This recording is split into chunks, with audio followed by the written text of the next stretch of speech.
the fact that this team goes as Josh Allen goes. It's a fact, though.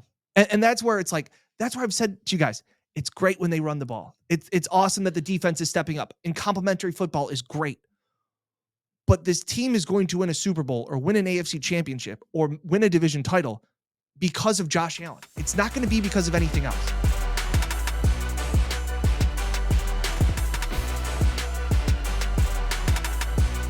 Buffalo Plus, your interactive look at the week in football, brought to you by Connors and All Ferris. right, welcome back to Buffalo Plus, presented by Connors and Ferris. Mike Catalana with a veteran day off. Dan Fates. Laziness. I am Jenna Cottrell. Can you believe he's celebrating the holidays? I can't believe with family? What kind of a leader is that? Dare he? All right, you were up in Orchard Park today, so we're going to do a little practice update. Please be sure to like, comment, and subscribe to the channel. We always appreciate it. Let's start with injury updates. Yeah. Keion Elum being activated back onto the active roster. So Elum is someone who obviously he's had his moments, his criticism. But what do you make of the decision for the Bills to activate him? I thought it was interesting because obviously when the tweet comes out, everybody's like, "Oh, former first-round pick Keion Elum is activated off the IR."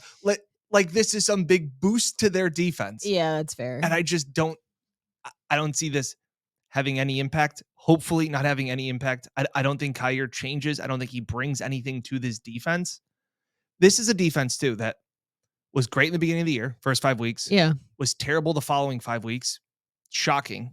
As we've mentioned before, losing all pro players hurts. And guess what? Over the last, not a big DVOA guy. Over the last 5 weeks, they're one of the best teams defensively in DVOA. Yeah. And they have done it by putting together bubblegum, tinfoil, and whatever to get the job done. So I don't think Keion Elum all of a sudden comes and makes them a better defense. I think he's an extra body. I think if another guy goes down, he's another one. Well, I think they had to make the move too. They opened up the 21-day window. So it was like, all right, this is kind of the last opportunity to do something. When I saw the update from the Bills, I was like, oh, it must be Daquan Jones. Yeah. And then it saw Keion Elum and I was like, oh, like I looked a couple times. I'm like, okay. But I agree. I think he's someone that, they made the move kind of because they have to. I expect another move later on in the week to activate Daquan Jones. Yeah. But Keion Elum back to practicing. So there's that, or he's been practicing. Yeah. But all right, Micah Hyde and AJ Epinesa. Sean said today they are trending in the right direction, and he would classify them as now that day-to-day period, which is always a positive sign that they could play this week. Considering they were week to week. We go week to week, and when you're asked about an update, and Sean's like, oh, nothing's changed. Like things seem to be obviously getting better. AJ talked about his rib injury, about it clicking, and that it's pretty much like pain tolerance. It's pain tolerance. Yeah. Like he couldn't rotate without it popping, which is kind of a rough way to think about like rotating, especially as your defensive end. Just really like highlights how I'm a baby back bitch because I can never do that. My ribs are clicking, I'm out. Long time. Yeah. I do think that is also really encouraging though for this team. Like the stretch that they're in right now, what they want to do in the playoffs, and the fact that getting a guy like Micah Hyde, we know what he means to this defense. Even though the fact that he hasn't been quite the same Micah Hyde that we've seen in years past, the safety blanket that he is and the leader that he is. And then AJ Epinesa, you hope he can continue to make strides, make plays. And the fact that he's getting at, I don't know if healthier is the right thing, but he knows he's at least in a better spot. That's huge too. Yeah. And obviously we talked about this defensive line and how well, for the most part, they're playing, how they dominated that Dallas game. I think they didn't really have much of an impact, minus Ed Oliver, who continues to be on an all-pro trajectory this year. But AJ has kind of been that guy that you're missing, especially recently. And that's because Von Miller just hasn't been in. Yeah. And I bring that up because Sean McDermott was asked on Wednesday about what has Von Miller shown to deserve the playing time that he is getting on the field. And this is his answer. Well, I understand where you're coming from on that, Josh. It's just, with Von, he'll flash here, flash there, and, he's dealing with a lot, right? And I commend him from just what he's been working through and the knee and, it's, playing time is earned, and he knows that. So he continues to work hard at getting himself just right to continue to improve. So, interesting tightrope answer. Yeah. Well, he was really walking it too. Yeah. But he said he's going through a lot. Yeah. Yep. I truly do understand why fans, though, feel the way they do. In fact, of why is he getting? If you just look at what's happening on the field, why is this guy getting so much playing time? And I understand, obviously, he is a future Hall of Fame player. You know that his resume, his career speaks for itself. But the production level that you are getting right now is not the Von Miller of old. Absolutely. And where this team is at and where they want to go, you need to get pressure to the quarterback. And AJ Epinesa has been able to offer them that. Other guys as well. And it's like, why is Vaughn out there in those high pressure situations? Because he's not getting the job done. Also, we asked Von Miller to talk today. He declined, said not today. So we're going on a couple weeks of not hearing from Von. Yeah. We don't have to go back into the off the field issues and everything like that, but that's just the update of what we're doing here, as well as Daquan Jones. I have a good sense that he's going to play. I thought that it was obviously a week of getting him back because Sean McDermott talked about how he went from practicing to football activities to then you're getting him on the field for practice. Poona Ford played well. Like there's no question. I think that was one of the things we missed on the post game you know what? recap. That's very fair. I think a lot of people commented in saying Poona Ford played really well. I was really high on the signing when it was made during the offseason, and then he just hasn't seen the field for whatever reason. But I thought he played well. But I think getting Daquan Jones back is a massive lift.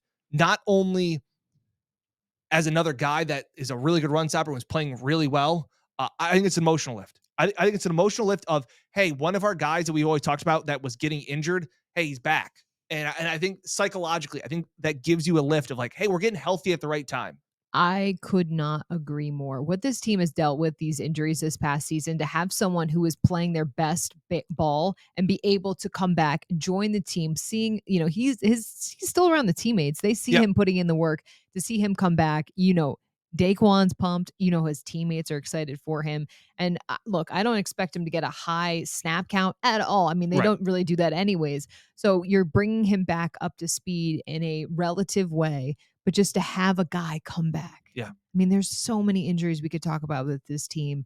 And to have a guy coming back is huge. Yeah. I think just like I said, I talked about a few weeks ago, just having Matt Milano on the sidelines. I just think psychologically having your guy there, your boy there, I think is a big boost. Yeah, agreed. Wow. That is also just like such a win for this team. Feels like forever ago Daquan was injured. London. That was in London. Week 5. Yeah. So London, tore his pec, obviously now going to be working his way back, which I think a lot of fans are excited about as well. That's going to be more of, I know people that have torn that muscle. It's a strength thing. That is where which is tough as a defensive tackle, taking on double teams and things like that. It's a lot of pushing and shoving right there at that line of scrimmage. So that's what I'm going to watch for. But I think more than ever, you got to get him back in to football shape and that kind of contact to see what he has heading into the playoffs. Agreed. And this offers the opportunity to do that before the postseason, which is ideal. Funniest thing of the year? That is cute. So Sean McDermott was asked I loved it. A question from John Worrell of the Associated Press. And the question was along the lines of, hey, is it nice that Josh can have one game and James Cook can have another? Because James Cook was so good against Dallas and Josh was so good in the Chargers game when they needed it. Here's the question. Here's McDermott's response. Gold. How beneficial is that to go from 1 week to have Josh essentially stand out of the way and let James cook and then have That was cute. and then to have Josh do what he had to do at such a critical time Saturday. Yeah, I'm a bit thrown off right now, but I'll try and rally here. I've never seen Sean McDermott smile so much. I've never seen him smile so much. I love the reaction too in the room of everyone just laughing. Amazing. That's cute. But then it went on for a little bit of like, hang on, I got to compose myself. I'm rattled because like Sean couldn't believe that was by far absolutely the first time he has ever heard anybody say, let James cook. Like there's no question about it. He hasn't been to the BuffaloPlusStore.com. Yeah. And he hasn't he's bought going a shirt. now. Yeah, but he's going to go there now because he's Googling it like, oh, this is let James. I get it. It's like cook and cook. It was the recognition. That's what I love. Amazing. Like you could tell he was just like, oh, that's like pretty funny. You could see it in real time. His face like, Yeah. That's cute. Let James cook. Yeah, so I tweeted that out. Also, if you don't follow us on Twitter, I think that's another thing. We have like 28,000 subscribers. And Oh, neither of us yes. have 28,000 followers Twitters on X or Twitter. So X, like yes. at Jenna Cottrell, at Dan Fates. But I tweeted out the video and just a perfect GIF that can be used over and over again of just Sean saying, "That's cute," and then just slowed down the moment where his face went. So yeah, those are two things to get there. And just going off of that, our handles, Twitter handles. Well, obviously we're daily posting updates for the Bills. So if you want something a little bit more regular in terms of your Bills content, be sure to check us out. Mike Catalana as well. It's his name. So it's all three of our names. So all right. That is cute. Let's go to Josh Allen, the emotional leader. And we've seen him in the Bills put out a mic'd up. We've seen him be that much more of a jovial guy, wearing his heart on his sleeve. The trademark Josh that we have seen over these past, 5+ seasons that he's been in Buffalo. And I thought you asked an interesting question to both him and Mitch Morse about is that stem from winning or is that just who Josh is? Yeah, early on in the year, I think it was a big deal that was made about his mellow demeanor on the sidelines, and he positive. Yeah, he chucked up the low positive, which was keeping your heart rate down and your energy levels low so that your brain can function more clear. And I think that's great. But then I think we've also seen the fact of like Josh Allen is that kid, that big kid that we always talk about. And that level of emotion, and then we've started to see he's like back in October, it was right before the Bucs game. I went back and looked today. He had this to say. What do you say? That you have to be, maybe I need to think less and play quarterback more. Mm. So I thought that was interesting. And then he went on to say and describe this low positive. And then in November, he said maybe he's been hiding his emotions too much. Maybe he needs to wear his emotions on his sleeve and his heart on his sleeve more and be that guy. And that's what I asked Sean McDermott today was, he talked about how every player is stepping up at times late in this season. We've seen James Cook step up. We've seen Stephon Diggs make big plays. Khalil Shakir is another guy. Josh has made big plays. The offensive line has stepped up. And I asked Sean, have you seen Josh step up as an emotional leader? Because we've seen the mic'd ups like you've talked about. We've seen this, I am back. And we've talked about it. This just looks like the Josh Allen we're used to. And when he was on NBC Sports before the game on Saturday, he said, he was asked by, I think it was Michael A. Smith, like, what is it like to mean let Josh be Josh? And he's like, it's just being authentic. It's who he is. And I think he is retrospectively having that little bit of thought of maybe I was trying to be somebody I wasn't. And he said that he's not a big rah-rah vocal leader. He likes to lead by example. That's always it. But Sean had this to say to my question, and I think it's just a perfect ending to his answer. Sean, you talked about players that have stepped up in games, whether it was James or Khalil or Steph in those big moments.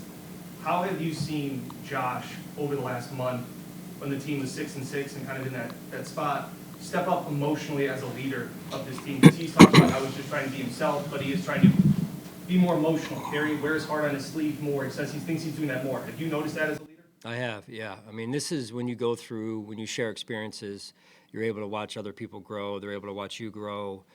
In this case, we're able to watch our team grow collectively as one, and I think this team has started to come into its own and form its own identity, and that's been fun to watch, quite honestly, and just guys really sharing their true personalities and their love for one another, and it's been fun to watch that develop over the last couple of weeks. Josh driving that in particular, and his urgency, his vulnerability, his leadership, as you said, and I think that's usually as Josh goes, we go. The fact that this team goes as Josh Allen goes. It's a fact, though. And that's where it's like, that's where I've said to you guys, it's great when they run the ball. It's awesome that the defense is stepping up, and complementary football is great. But this team is going to win a Super Bowl or win an AFC championship or win a division title because of Josh Allen. It's not going to be because of anything else, because the team feeds off. And again, Josh doesn't care that he leads the NFL in total touchdowns, which he does, and that he should be in the NFL MVP conversation, which he should be. But it's his joking around. It's his D's nuts jokes. It's his movie quotes. That is what this team needs. And like I said, I always remember when he's running to the sidelines and Jordan Phillips is picking him up and like he's hip bumping people and all of those things. That's the Josh Allen we know, and that's how he leads. I could not agree more. I think for us, we've seen that over the years and earlier on the season when Josh was struggling. I think sometimes, when you're at a spot where you kind of don't know what to do, you see what works for other people. Yep. And we've all done that. And in being a leader is very tough, especially in the NFL where you're on this roller coaster ride and you can't get off. The season just continues on. So I get where low positive came from. I understand why it would be, sometimes I get too flustered. I need to kind of zen out and make sure that I'm, not riding the wave and kind of being consistent. And then you see how it doesn't really. It's not him. It's not him. It's not authentic to him. And Mike has always told me, like, what makes a great head coach is if he's authentic and the players know that. Like, if a guy is trying to be someone that they are not, players can tell. And that affects how you are viewed in the room. Obviously, that's the example of head coach. But at the same point, like for Josh, he is so good when he is Josh. And I think it kind of took him getting back to that. I also think winning absolutely helps. There's undeniably no reason not to say that because that also factors in. And I feel like it's a snowball though, right? Like 100%. You become yourself, you start winning again. Those things continue and it's just that snowball going down the hill. So it's been fun to see. And it's fun for us too. Like, let's be real. Having the energy that they have had. Yep. It was not a beautiful, pretty win against the Chargers, but a win was a win. And this team can keep that postseason hope alive. Obviously, it's trending in the right direction as well. So it's just, I remember us talking off camera when Josh and this team was going through their real struggles. And we're like, is he okay? Like, is he mentally, is he mentally okay just because he was acting so out of character for himself, even in moments that were tough? And we've talked about it that like they are humans and they can have lives and all of that stuff like affects your play, just like you go to your work and things are affected. The NFL season is not in a vacuum. And I think sometimes we all forget that because we're like, these guys get paid millions of dollars. They have a job to do. Absolutely. Yeah. But that does not mean that they don't have the day-to-day struggles. Maybe they look different, but obviously, negative things are going to happen in everyone's life. I think it was Julian Edelman was just on Part of My Take, and he talked about how this is the part of the season where you're starting to pick up the energy again because you can see the light at the end of the tunnel, that you have this joy at the beginning of the season because everything's new and all these things. And he even said it. Here's a guy that played 8+ years, was always in the playoffs, all of these things. And he talked about, he's like, weeks 6 through 12 or 6 through 13 are a slog. Like they're just, you don't feel right. All of these things. You're injured. Yeah. And now all of a sudden you're getting back into it. So to see Josh be this back, and I go back to when it was John Wick, when he was like, I feel like I'm back. And again, it took a coach to be fired. It took Ken Dorsey to spark things up. And again, there's a lot of things, like you said, that factor into Josh Allen's and this team's success. It's Brady being there as the new OC. It's Josh is being back to himself and acting like a big kid. It's the offensive line. It's the defense. It's all of those things are factoring into it. But damn, it starts, and to me, with 17. And it always will. Like, let's be real. James Cook can have a great game. There are moments where those guys will step up and they will win because of them. But game in and game out, season in and season out, it's what Josh Allen does that will propel this team. Yeah. And going off of that, the Chiefs obviously lost this week, and we haven't really talked about it. The Chiefs now have the same record as the Bills. And I think of where the Bills were at in the middle of the season and the struggles that they were going through, and to now see where the Chiefs are at and the struggles that they are going through. It's like, yes, they have the same record, but the complexion of how much more worried I am about Kansas City, only because look, they've won it before, all of these things, but to be struggling this much now, as you're trying to get ready for the postseason, it's obviously hard to put it all together. Yeah. And the Bills are playing some of their best ball. Last week wasn't a great showing, but you saw the tea leaves of success. You saw Josh Allen make another incredible play. You saw the defense step up in moments. You saw that bend, don't break type of mentality. The turnovers absolutely need to be cleaned up. There's no doubt about that. Yeah. But I think of where this Chiefs team is, and to see kind of the meltdown going on, it's like, if I were a Chiefs fan, I would be genuinely concerned because... Well, I'm sure they're handling it very... I mean, but that's... very well, and, and calm and level-headed. Yeah. That's just frustration of we don't have the guys that we always used to have. Yeah, we can't flip the switch. Yeah. Which I feel like for so long it has always been available to them. Yep. All right, let's briefly talk about the Patriots. Yeah. Okay, so what are they, 4-11?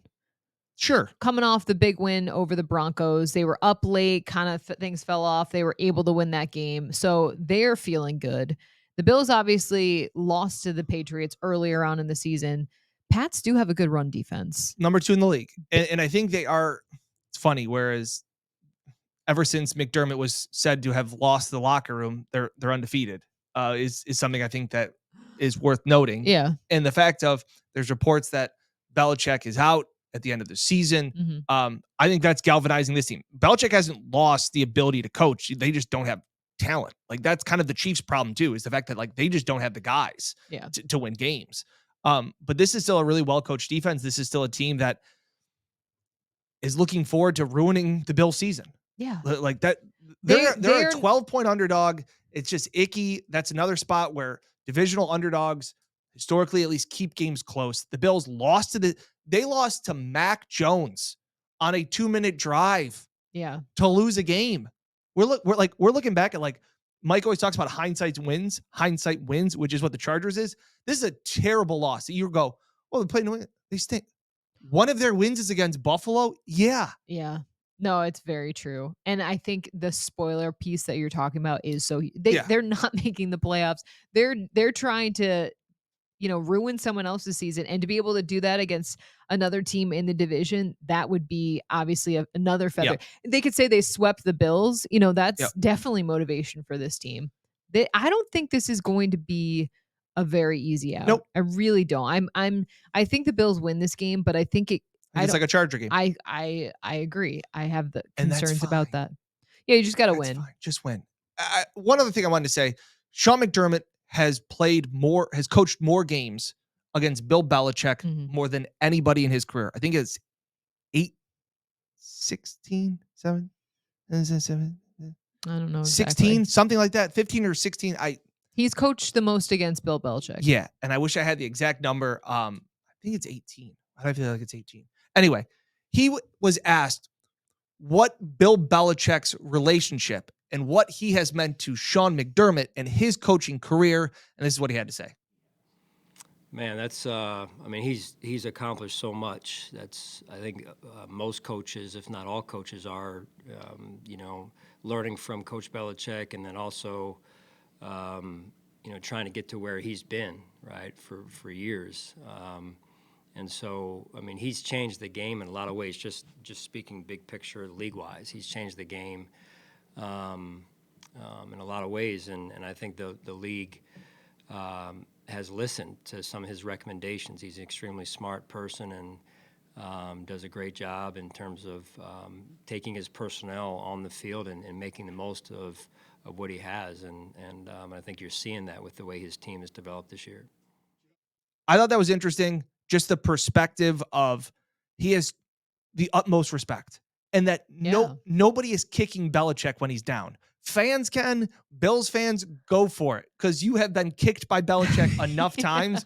But this is just a different scenario where he has such a hand in like the Belichick coaching tree, however you want to, it's intertwined with everybody's coaching tree. So it is, I'll never forget, it was 2020. It was the COVID year, because I remember we couldn't cover the game. But after the Bills beat them, I think it was in Foxborough, the handshake after the game between Belichick and McDermott was like 35 seconds. Yeah. And we have seen Belichick in those post-game handshakes. It is very quick. We lost the camera. But this one was very long. It was almost like the passing of the torch, I remember at the time. And I remember asking Sean in the Zoom, because that's what it was at the time. Was that the game where Belichick slammed the phone? It may have been. Yeah. But it was just one of those things of like, hey, this is your division now kind of thing. Like, this is what it is. And it's just interesting to see. Mitch Morse was asked, like, what would this be like if this is the last time you ever face him? I liked his response, though. It pretty much like, I'll believe it when I see it. Yeah, like the NFL, I expect the unexpected. Yep. What's the saying? Live so long, be the hero until you live so long, you become the villain. Yeah. Something like that. Either die a hero or live long enough to be the villain. Thank you. Got you. Appreciate that. But no, it will be, if that does end up happening, it will be very weird to see Bill Belichick be in another franchise and B, to have the Patriots not be coached. Yeah. by the hoodie. Happy belated Merry Christmas and Happy Holidays. Let us be the first to wish you a Happy New Year. Oh, okay. Happy 2024. Yeah. All right. Mike and I will have a podcast Friday. Yes. Uncle Dan's Best Bets will also be out. So we'll do those on Friday and Saturday leading up to coverage. We'll all be at the game on Sunday. And everybody's Am rooting I shooting for the game? I wasn't sure. Yes, I believe so. Okay. Also, I will not be doing the podcast on Friday because my family's in town. Yeah, Jenna did a great job holding down the fort so Mike and I could get some time with our families, and now Jenna's getting to see hers. Yeah, love it. All right, so thank you everyone for watching. Please be sure to like, comment, and subscribe. We always appreciate it. We'll have plenty more coverage coming up this week on the Buffalo Plus YouTube channel. For Dan, I'm Jenna. Mike with a Veterans Day off, but he'll be back soon. This makes me laugh every time. Yeah. All right, thanks for watching. I also love that people think Mike's the craziest one and the goofiest one out of all of us. Oh, the comments of like Mike's so goofy. I love Dan and Jenna. Mike's so goofy. Mike is far from the goofiest one. No, yeah, I think I hold that crown. Well, it was very late. It was past his bedtime. Very late. Yes. Yes. I hope you stayed to the end to get this jab in at Mike. Appreciate love it as you, always. Mike. All right, we'll talk to you later. Bye, everyone.